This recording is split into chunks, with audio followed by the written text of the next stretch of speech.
यीशु ने कहा कि वो आपको जीवन देने आए हैं। ये कोई मामूली जीवन नहीं है, ये वह जीवन है जो परमेश्वर अपने आप में रखता है। यही तो जीवन की धुन है, हर एक स्तर में विजय। परमेश्वर कहता है महान वो है जो आपके अंदर है, ना कि वो जो इस दुनिया में है। जीवन की धुन। यीशु के सुंदर, भव्य और महान नाम में मैं पास्टर प्रेज आज फिर से आप सबका स्वागत करती हूँ इस सुंदर समय में जिसे हम कहते हैं जीवन की धुन, जहाँ हम परमेश्वर के लय में लाए जाते हैं, उसके प्लान्स के ट्यून में लाए जाते हैं परमेश्वर के वचन के ज्ञान के द्वारा। Praise the Lord, hallelujah. आइए सबसे पहले हम अपने हाथों को उठाएंगे और परमेश्वर का धन्यवाद करेंगे, हम जहाँ कहीं भी हैं वहीं पर। Praise the Lord, hallelujah. धन्यवाद पिता, यीशु के नाम में हम तेरा धन्यवाद करते हैं तेरे अद्भुत प्रेम के लिए।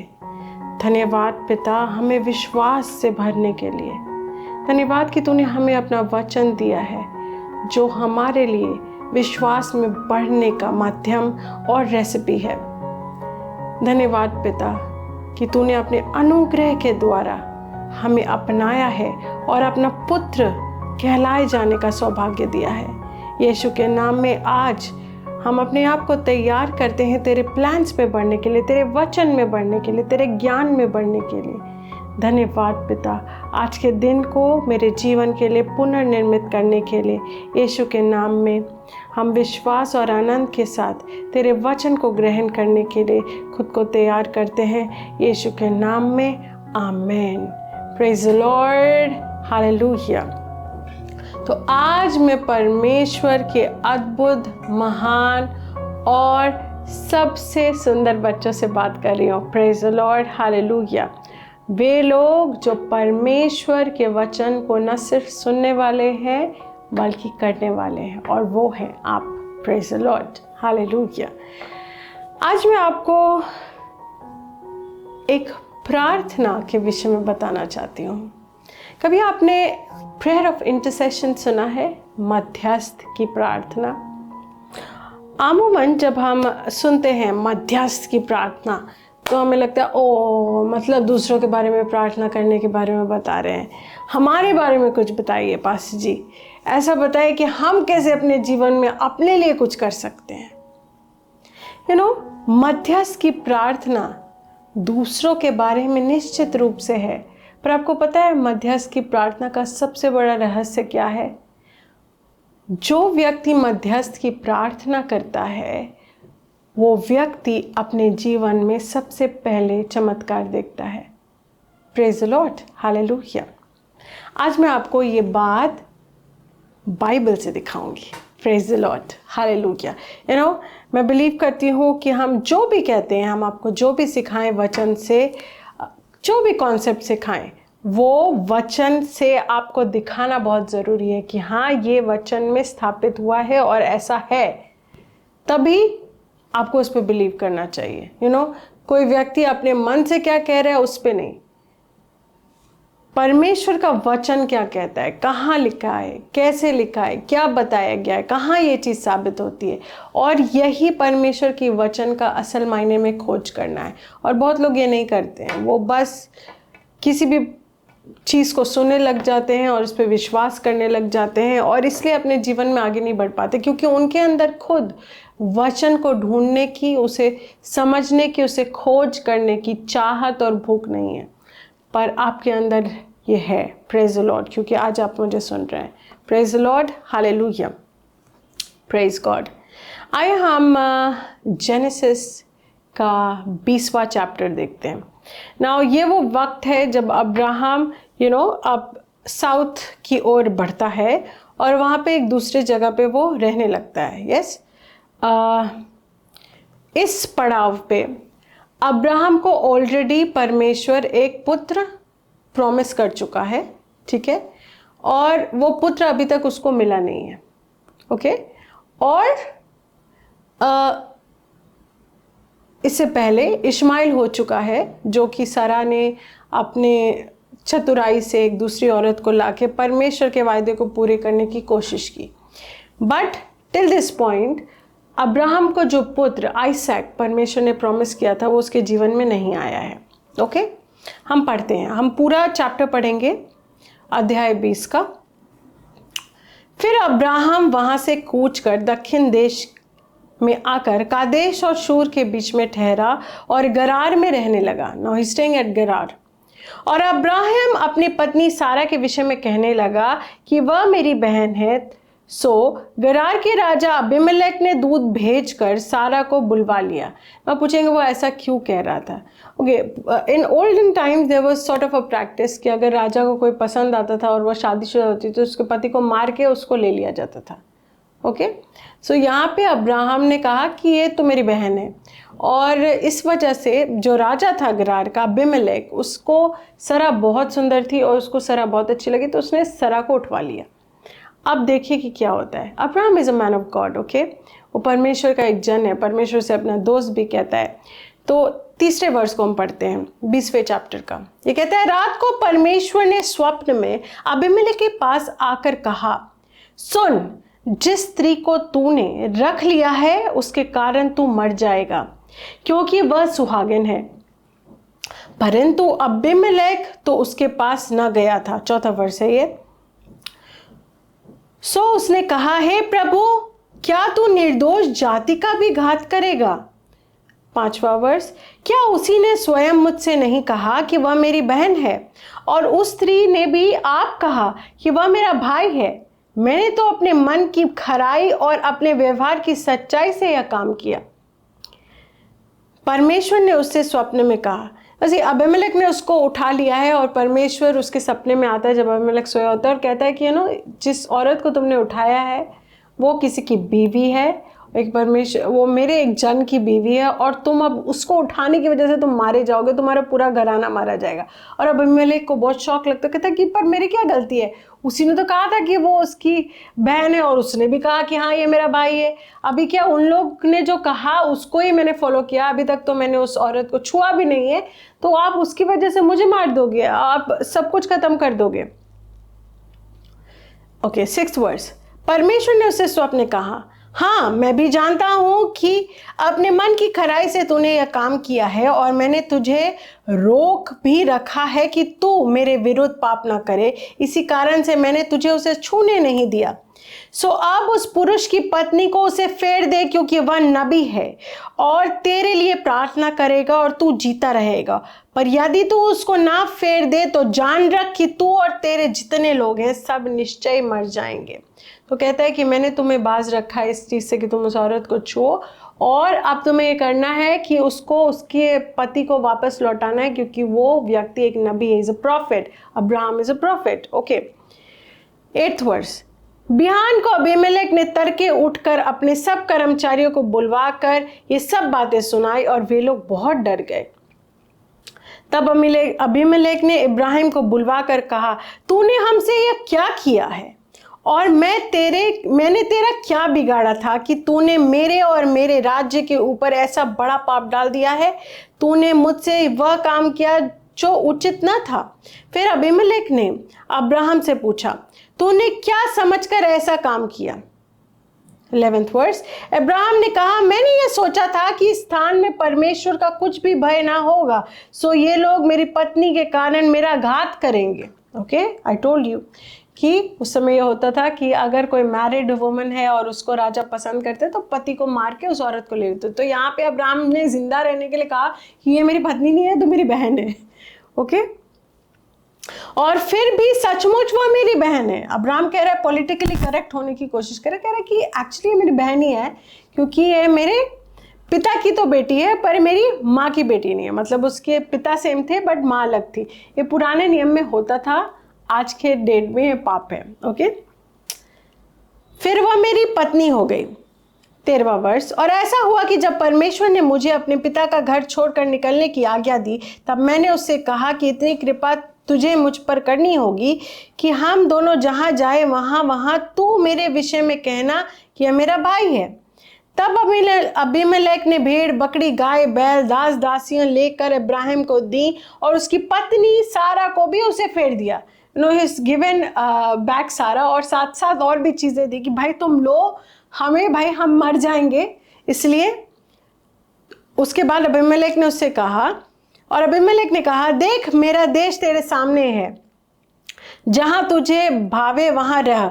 और सारा से उसने कहा देख मैंने तेरे भाई को रुपए के 1000 टुकड़े दिए हैं, देख तेरे सारे संगियों के सामने वही तेरे आंखों का पर्दा बनेगा और सबों के सामने तू ठीक होगी। ओके, तब अब्राहिम ने यहोवा से प्रार्थना की। नाउ लिसन टू दिस, ये सारा कुछ हो जाता है और अब अब्राहम क्या करता है, अबीमेलेक और अबीमेलेक के सारे लोगों के लिए प्रार्थना करते हैं। रिमेंबर इस चैप्टर के स्टार्टिंग में परमेश्वर अबीमेलेक से कहता है कि अब्राहम तुम्हारे लिए प्रार्थना करेगा और तब तुम जियोगे। The power of prayer. Abraham उन लोगों के लिए प्रार्थना कर रहा है, इज इंटरसीडिंग, उनके लिए प्रार्थना कर रहा है। यस, और क्या प्रार्थना कर रहा है, और यहोवा ने अबीमेलेक और उसकी पत्नी और दासियों को चंगा किया और वे जनने लगी। जनने लगी का क्या मतलब है?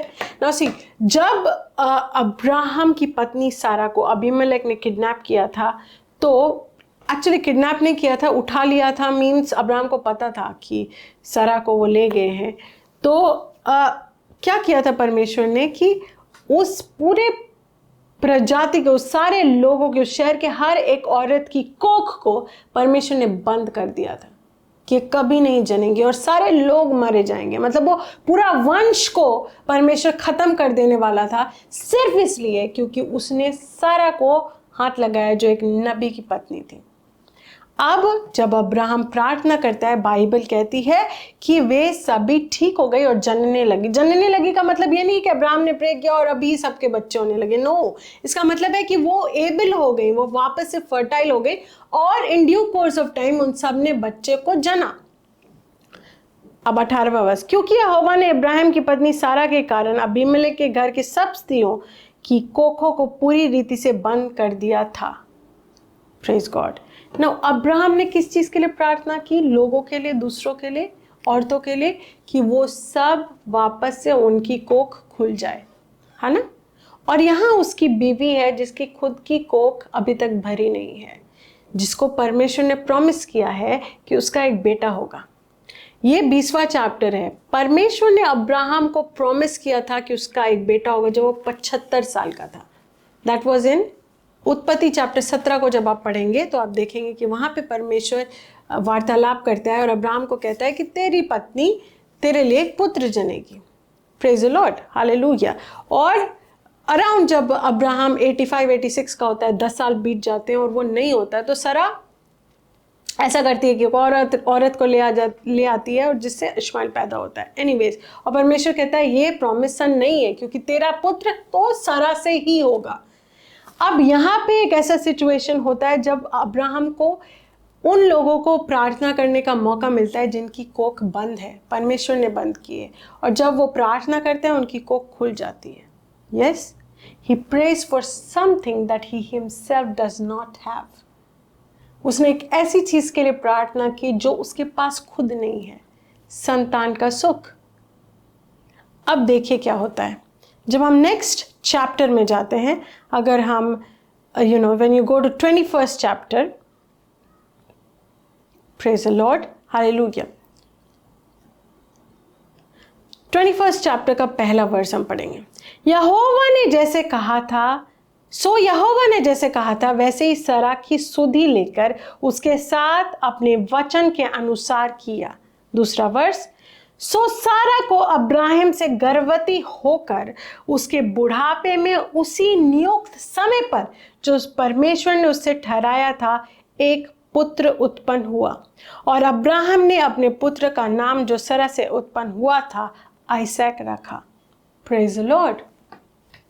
When he prayed for others, जब उसने दूसरे व्यक्ति के लिए चंगा होने के लिए प्रार्थना की, उन लोगों के, वहां की औरतों की कोख खुलने के लिए प्रार्थना की, उसकी खुद की गोद भरी, उसकी खुद की पत्नी ने एक पुत्र को जना। और ये कब हुआ? परमेश्वर ने जब पहली बार अब्राहम से बात की थी इस बारे में, तो वो 75 साल का था, और जब आइसैक पैदा हुआ तो वो 100 साल का था, और भी बूढ़ा, और भी बूढ़ा। और परमेश्वर का वायदा पूरा हुआ। जब हम दूसरों के लिए प्रार्थना करते हैं, जब हम दूसरों के दुख को अपने ऊपर से ध्यान हटा के, अपनी चीजों से ध्यान को हटा के, अपनी जरूरतों से ध्यान को हटा के दूसरों की जरूरत को प्राथमिकता देते हुए उनके लिए प्रार्थना करते हैं, हमारी जरूरतें खुद ब खुद पूरी होती हैं। Praise the Lord. Hallelujah. Praise the Lord. Hallelujah. It's very important कि हम समझे कि जब हम मध्यस्थ की प्रार्थना की बात करते हैं तो ये कोई बोरिंग काम या ऐसा कुछ नहीं है कि हाँ परमेश्वर मेरे लिए तो कुछ हो नहीं रहा है, मैं क्या दूसरों के लिए प्रार्थना करूंगा। No, don't have that kind of an attitude. It's very important that you pray. It's very important. ये बहुत ज़रूरी है कि आप रिकॉग्नाइज करें कि आपके आसपास कौन लोग हैं। जहां आप जाते हैं, जिस चर्च में आप जाते हैं, क्या वहां लोग हैं जिनको चंगाई की ज़रूरत है? क्या आपको लगता है कोई लोग हैं जिनको आर्थिक समस्या है? वाइल आप खुद भी ऐसी किसी चीज़ से गुजर रहे हैं, उनके लिए प्रार्थना करना शुरू करिए, और आप देखेंगे कि कैसे उस प्रार्थना के जवाब की शुरुआत आपसे होती है। आपसे होती है मतलब आप में वो पहले साक्षात होता है। यीशु ने कहा था यूहन्ना 7 चैप्टर के 38 वर्ष में कि तेरे अंदर से जीवन की प्रवाह बहेगी। Out of your belly shall flow rivers of living water. क्या मतलब है इसका? क्या मतलब है इसका? वो जल जिससे सबका उद्धार होगा तुझसे होकर बहेगी। तो पहले वो जल किसके पास आएगा? आपके पास, आपके अंदर से निकलेगा। आप समझ रहे हैं? Okay, let me explain this to you from a reverse psychology. जब आप किसी के ऊपर, सपोज एक बच्चा किसी के ऊपर मिट्टी फेंकना चाहता है, तो वो क्या करेगा? मिट्टी हाथ में उठाएगा, है ना, और उसके बाद ही फेंकेगा। तो वो मिट्टी ने पहले किसको गंदा किया? उसके खुद के हाथों को, तभी वो किसी और को गंदा कर सकता है। अब समझ रहे? उसी तरह से आशीष होती है। जब आप दूसरों के जीवन में आशीष चाहते हैं और उस चाहत को आप अपनी प्रार्थना के द्वारा चैनलाइज करते हैं, तो वो आशीष पहले आपसे होके गुजरती है। एक व्यक्ति को मैंने सुना था, वो अपनी स्टोरी बता रहे थे, और ये मैंने एक बहुत ही great man of God pastor Chris से सुना था उनके सेशन के बारे में, कि एक व्यक्ति आया था जिसको एक वो चंगाई की सभा में था और उसे चंगाई चाहिए थी, और वो प्रार्थना कर रहा था, पर सारी सभा चल रही थी, वो चंगा नहीं हो रहा था, और वो खड़ा था। और तभी एक दूसरा व्यक्ति आया जो उससे ज़्यादा बुरी हालत में था। उसको देख के उसके हृदय में करुणा जाग उठी और वो उसके लिए प्रार्थना करने लगा। और जैसे वो उसके लिए प्रार्थना करने लगा, उसको रियलाइज हुआ कि वो उसके खुद के शरीर में जो तकलीफ थी वो खत्म हो गई, वो ठीक हो गया। एक ऐसी तकलीफ जिससे वो कई सालों से जूझ रहा था। क्यों हुआ ये? क्योंकि उसके हृदय में प्रेम जागा, और वो प्रेम विश्वास की तरह प्रार्थना के द्वारा किसी और की ओर चैनलाइज हुआ। और जैसे ही ये हुआ, उसका खुद के अंदर, उसके खुद के जीवन में संपूर्णता आ गई।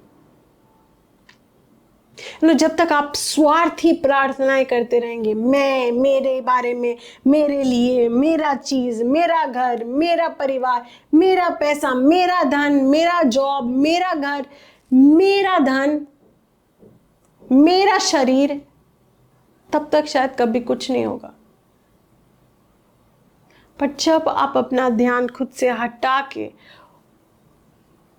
दूसरों की ओर करते हैं, तब आप देखेंगे कैसे आपके जीवन में हर एक चीज सही होती है। Now when I say this, I need to explain you also this, कि जब आप ये प्रैक्टिस करते हैं, आपका हृदय सही होना चाहिए। ये नहीं कि वो पास्टर जी ने कहा था, अच्छा ये बहुत अच्छा मेथड है, अभी मैं क्या करूँगा, अभी मेरे को ये चाहिए तो मेरे को एक आदमी को ढूंढना होगा जो उसको इससे भी बुरा हाल है, और फिर मैं उसके लिए प्रार्थना करूँगा। और मन ही मन आप क्या चाह रहे हैं? उसके लिए तो मैं प्रार्थना कर रहा हूँ, मेरा काम हो जाएगा। No, not that way. God deals with your heart. उसको पता है कि आपका हृदय किस ओर है। आपका हृदय उस व्यक्ति की ओर नहीं, अपनी ही ओर है। आप समझ रहे हैं? जब हम दूसरों के लिए प्रार्थना करते हैं, जो चीज़ें हम दूसरों के लिए स्थापित करते हैं विश्वास के द्वारा, वो चीज़ें पहले हमारे जीवन में स्थापित होती है। That's God's way, that's how he works. अय्यूब जब अपने जीवन में सब कुछ खो चुका था, अय्यूब कौन है? जोब, जिसने शैतान ने उससे सब कुछ ले लिया था और परमेश्वर ने कहा था ठीक है तुम इसको टेस्ट करो, इससे तुम सब कुछ भी ले लोगे तो ये मेरे प्रति वफादार रहेगा। और वो था परमेश्वर के प्रति वफादार। उसके पूरे शरीर पे भी बॉयल्स हो गए थे, उसका सब कुछ चला गया था। बट जब उसके दोस्त उसके सामने आए उससे बात करने के लिए, बाइबल कहती है उसने उनके लिए प्रार्थना की कि वो समझे परमेश्वर के प्लान को। और जब उसने ये किया उसके बाद आप देखेंगे कि तुरंत बाइबल कहती है कि जो कुछ उसने खोया था उससे कई गुना ज्यादा उसको दोबारा मिल गया। Praise the Lord, hallelujah.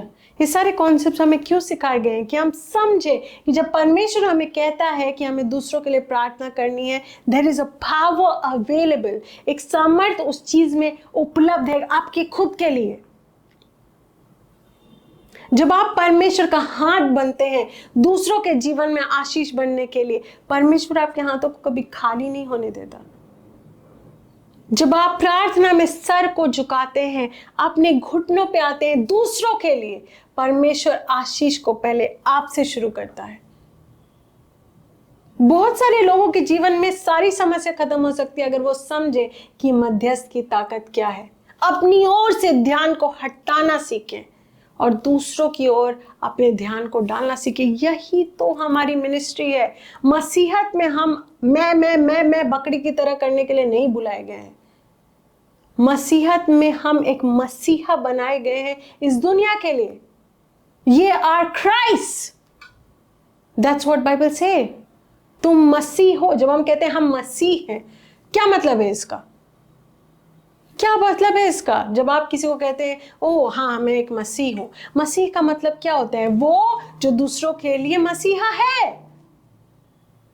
I am not saying you are को इक्वल विद जीसस, नो। मैं ये नहीं कह रही कि आप यीशु हैं, नहीं, पर आपको यीशु की तरह इस दुनिया में परमेश्वर ने रखा है।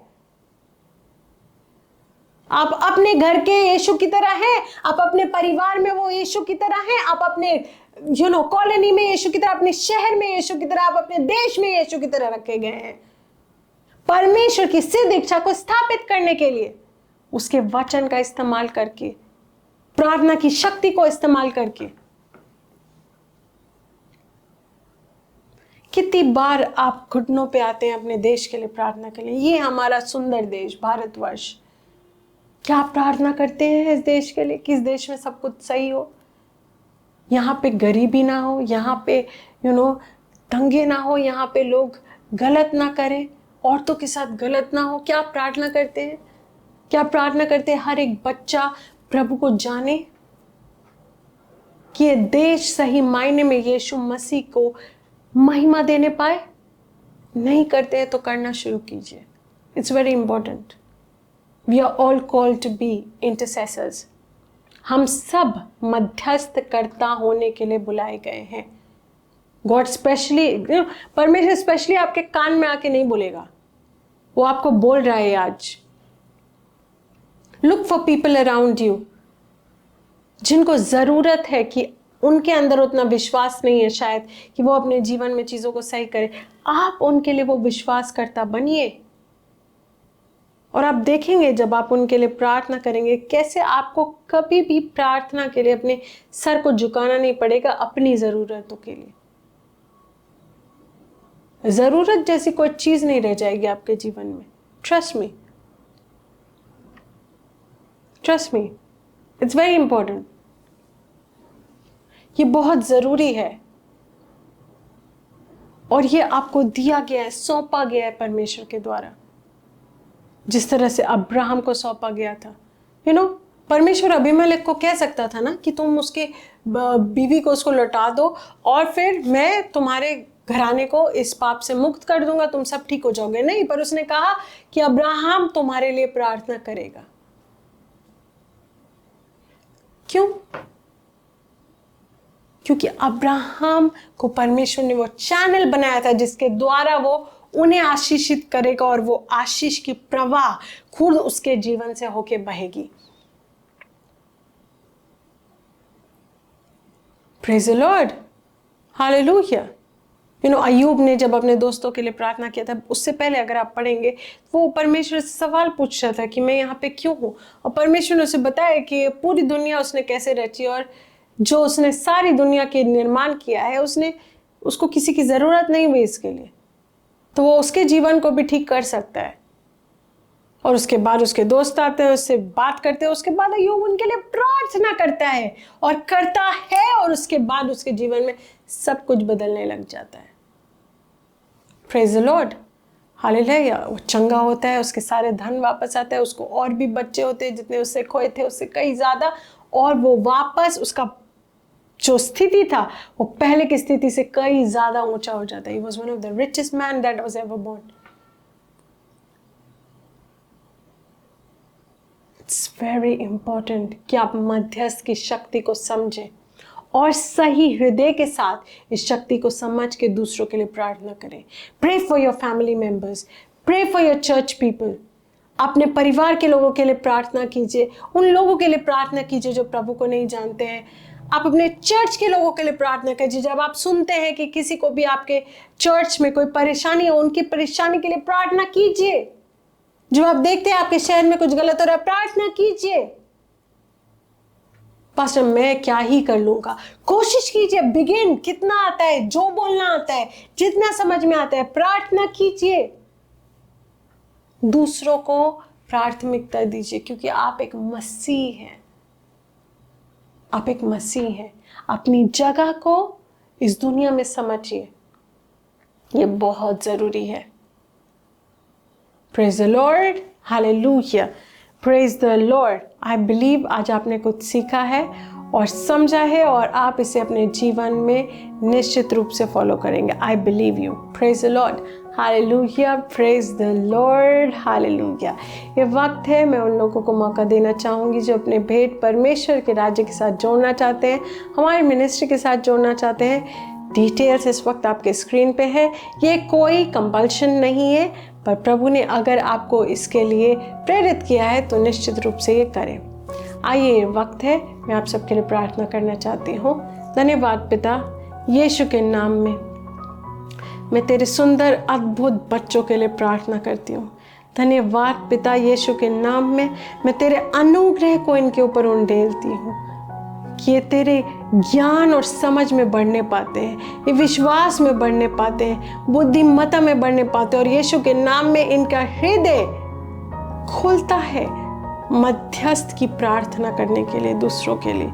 यीशु के नाम में मध्यस्थ की प्रार्थना जैसे ये करते हैं, इनके जीवन में संपूर्णता आती है। यीशु के नाम में धन्यवाद परमेश्वर कि तू इनसे प्रेम करता है और तूने इन्हें बनाया है तेरी महिमा के लिए।